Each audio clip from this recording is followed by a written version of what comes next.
Raising Unicorns! Harmon Brothers! All right, everybody. Welcome back to another episode of Raising Unicorns. Today we have a very special guest on the podcast, and it is the one and the only Brooke Newbold. Hello, Brooke. How are you? Hey, Shane. I'm great. Happy to be here. One of the reasons we wanted to have Brooke come on the podcast is because most people don't think of Harmon Brothers as necessarily like an ad buying agency, but like back in the day and more of the direction we're going in now, we're very involved with a lot of the different components of the marketing funnel. And that includes both ad buying for top of funnel, so making the advertising and then buying on that advertising on Meta and YouTube, as well as like the actual funnel and the offer on the website. And Brooke has a lot of experience on the ad buying and the funnel side of things, and has been working with brands at different agencies for a huge amount of time. She has a ton of experience on this. And so we thought it'd be really helpful to bring on Brooke, especially because, you know, Facebook is always changing and YouTube is always changing, and there's always these, it's a moving target constantly. And having an ad buyer come on and speak to a little bit of that evolution and that change of how things are ebbing and flowing within the ad buying environment, as well as like how we can better work with creative teams to influence the creative to get better results or set up for success for an ad buyer. It's time to chat with a legend! That's legendary. What's like your perspective on how to approach something like a big branded piece that has conversion elements versus like a brand who is maybe just wanting strictly conversion? Like, how do you view that when you're talking to a creative, group who's trying to achieve those objectives? Like, how do you approach those differently? I would say either approach, branding or growth direct response approach, is going to start with research, right? Like, you have to do your due diligence on who the customer is, who the competitors are, what your competitive advantages are, how do you speak to that customer, and like having that foundation is going to be crucial to creating either that brand approach or the growth approach. And then, but if you're going for a direct response growth perspective or branding, either way, you need to take those baby steps to kind of understand what's working, what's connecting with the audience, and how to like build from there. So I think that there's like, it's because a lot of the ads that we're making now for these smaller performance contracts that we have are still taking some of that, the persuasive language and argumentation and demonstration and all those components that were typically in like, you know, a 3 to 5 minute video, and there was like 50 different little pieces that we knew were part of the sale, and just pulling them out and simplifying them into like not a big production video, but a smaller little piece here and there. I mean, you even think about like UGC videos and how they've risen in the last, 5 to 8 years, how they've just become so prolific. And like one of the very first video campaigns I worked on at Harmon Brothers was Fiberfix and Squatty Potty, where they both had sections where they pulled real reviewers and had their actual testimonials written out and performed by the actor. And that was just like, that was like social validation from user-generated content. Not video content, but it was still written content. And so that's how I've been thinking about it a lot as like, when I was the chief creative officer and now as a CEO, is like, we're just taking all of the good persuasive elements of, our big branded pieces and using, converting them, kind of paring them down to where we have it like at the budget level where our clients need it to be and for performance, right? But we still have those clients that come in and they're like, like Rise Coffee is a good example, right? Rise, at any given time, if you go look at their ad library on Facebook, they're running like 2,300 ads. These guys are just like the masters of volume. They are growth hackers to the nth degree. They are killing it. And, they still came to us. They're like, hey, you guys know performance, and we want like a bigger, kind of like sexier looking brand piece.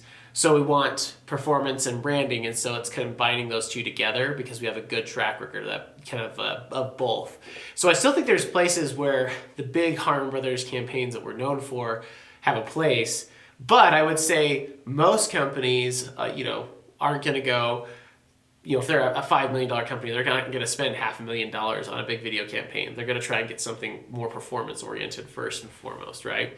Yeah, exactly. Yeah, the building blocks are the same. The formulas are the same. It's all the same elements. It's just how quickly you produce them and how quickly you can test them for, performance versus like creating that big brand piece.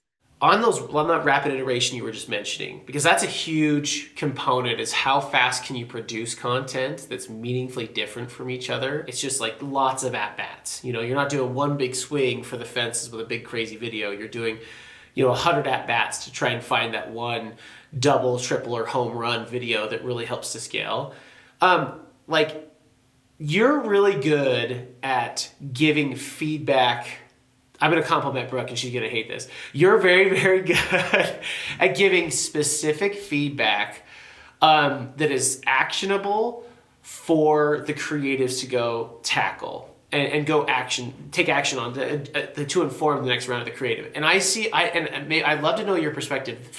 In my experience in e-commerce, which has been close to yours, you're about 13 years now, there is a huge disconnect from the language that ad buyers speak and what the insights, what they're seeing in data versus like translating that to actionable like takeaways that a creative member or a creative team member or an agency can utilize to change the creative and take advantage of an opportunity they see in the data. Like, why is that so challenging for people, like for ad buyers? Why is it so challenging for ad buyers to give actionable like insight out of what they see in Facebook? Why is that so hard? It is hard. It is a very specific skill set. And I feel like more and more agencies are hiring for that skill set, which is what I see people call like creative strategists, which is kind of this right brain, left brain combined person who knows the beast of meta, but also has that creative mindset. But I do think so much of it comes down to understanding how to test creative so that you can pull out insights. Because if you spend a bunch of time and you put one piece of creative out, or maybe a couple pieces of creative out, they're different, they're both special, and you run them and you find that one of them works or doesn't work, you're kind of left just like, okay, well, now what? It is so important to go into every creative production sprint with a question that you're trying to answer and kind of build out the structure of the ad to get you closer to understanding that insight. So whether that's testing, two different hooks or, two different talent being featured or whatever it is, like get yourself a little bit closer to understanding what is connecting with your consumer. Talk to me a little bit about if I'm like an entrepreneur, because that's a lot of the listeners on the podcast are like small business owners or entrepreneurs.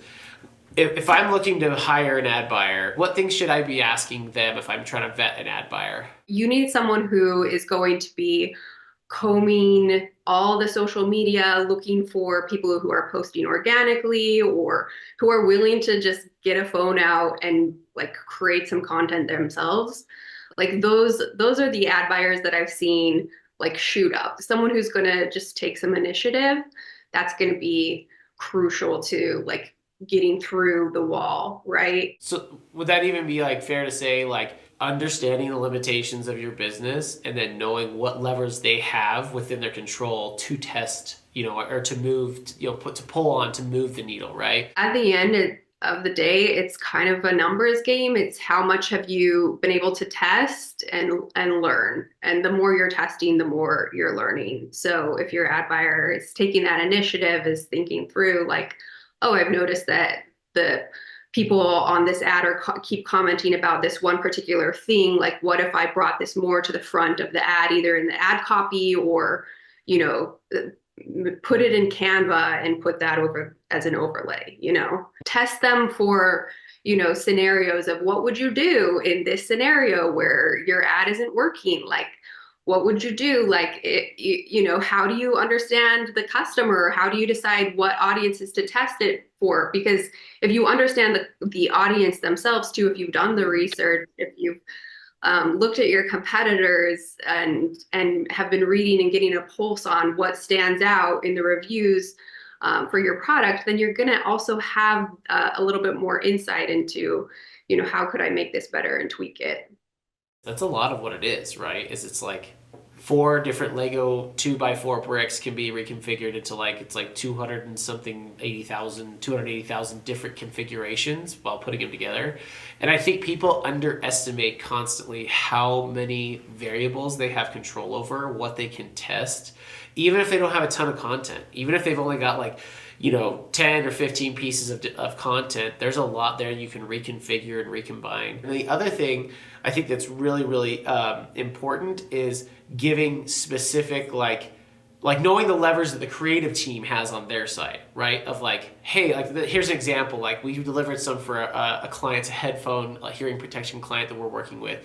And we sent over a couple edits to Brooke. And before she even tested it, she was like, hey, I think you guys, this hook here where you have all these people like saying isotunes, isotunes, isotunes, like the product name over and over again right at the beginning. She's like, I don't think that's going to test as well. Here's what I would suggest maybe testing as an intro to grab people's attention. And I think you suggested like fitting the product in people's ears, like doing a rapid cut like sequence of actually people putting the product in the ear. If I remember right, Brooke, you can correct me if I'm wrong. But like, and I think that a little bit of that just comes from like, there's a gut intuition I think you have after you've seen enough ads placed and seen what rises to the cream of the crop or what just sinks to the bottom of the barrel. Yeah, no, that is a huge advantage of working with an agency is that expansive knowledge of seeing all the different industries and all the different brands and what works across the board and what to avoid. One example that like kind of kills me from a direct response perspective is when people want to do founder stories. That's one where it's like, no. Like that's a great like raw, maybe like branding, put it on your website, but like do not do a founder story for sales. Yeah, unless like the only time we've ever seen founder stories, if it's like a component of a founder story comes into the ad, right? Or like it's like the voice of the founder comes in, like this is why I made this product to solve this problem, back to like the actual sales stuff. But it's never like we're gonna have an 11-minute documentary, about the founder. Yeah. If you could pinpoint one thing that was the most important to focus on in terms of specifically video ad creation, like what would you focus on the most? Yeah. The hook is clearly the most important part of the video, that having that effective hook that gets people to stop and like pay attention to you, the key metric to getting Facebook to even show your ad. And I remember with Camp Chef specifically, we tested, I think it was 4 very distinctive visual hooks that were very different. And the CPA between the best performing hook, or the worst performing hook to the best performing hook, it was 40% cheaper for customer acquisition costs with on the best hook compared to the worst hook, which is crazy. Like that's the way I always put this to people is like, that's the difference between your business making money or you not making money. So I want to shift gears just a little bit now, and I want to talk about the value of having an ad buyer like yourself who understands things beyond just, Facebook or media buying on different ad platforms and understanding marketing as a whole, specifically as it relates to what the offer is and like what variables you can push clients to change or to test, and why that is so important in like this modern e-commerce world, like this D2C world that we live in. I would say use those offers to try to increase your average order value, play around with that, do a well-timed sale on a holiday so that people aren't waiting for the random times to score big. And when you're going for an offer or a sale or a promotion, the key thing is just getting that offer like front and center. Hopefully you will have done all of the hard work of building up those audience pools, educating them on your product, getting them primed so that when the sale happens, all you have to do is put up a single image that says, whatever that sale is, and they're going to jump on it. Yeah. And I think the other thing too, that like I've seen, and I'd love to hear your thoughts on this, is like, if you can get your average order up, that gives way more breathing room to an ad buyer. Maybe speak to what you've seen historically for when people have those smaller average order values for their segment and for their product versus the ones who really beef it up and they're getting it like, 30, 40, 50, 100% bigger than the competitors. What does that do for you as an ad buyer when you're going out and competing in that same market for those same eyeballs?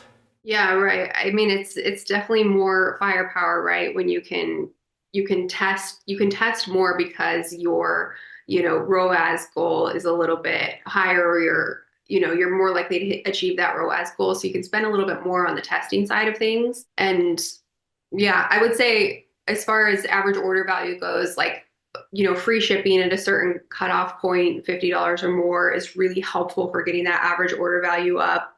I've seen that work really well. And the bundle offers or the one-click upsell in the shopping cart, all of those are good tactics for helping to get that average order value up, which then allows, yes, the ad buyer to both promote those things in the ads, which helps the ads performance overall, and helps you achieve those ROAS goals a little bit easier. What do you think of like the top three things that you've seen as common ingredients that make you successful in your job? Assets that can be easily interchanged, switched in and out. I would say having a little bit of leeway on the testing front, right? So having, someone in charge who understands that you're gonna, not be profitable during the testing phase, but what's going to be profitable are the insights that you're getting out of that are then going to lead to the big wins. Someone who kind of understands that it's a long game. And let's see, what would be number third critical element of success? Consistency, getting new assets in regularly. So based off of the budget, what a budget can sustain, but even the smallest of budgets, you can just test more aggressively. So there's never, there can never be too much creative. Well, thanks so much. I hope this is helpful for our clients for our listeners and for entrepreneurs and small businesses that we're trying to do. I think Brooke, I don't think people understand how much we got through a lot of ad buyers over the years, and Brooke is the top cream of the crop. She's an incredible ad buyer. Clients love her. She has across the board, like, some of the best media buying campaigns we've done have been done by Brooke. So I hope people enjoy this and really take away and take what Brooke said, not as almost a scripture. I would say almost a scripture, because she's got a lot of good advice and she's got a lot of media buying under her belt to kind of back up what she says. So I really appreciate your time coming on the podcast, Brooke. Wow, that is very flattering. Thank you, Shane. Of course.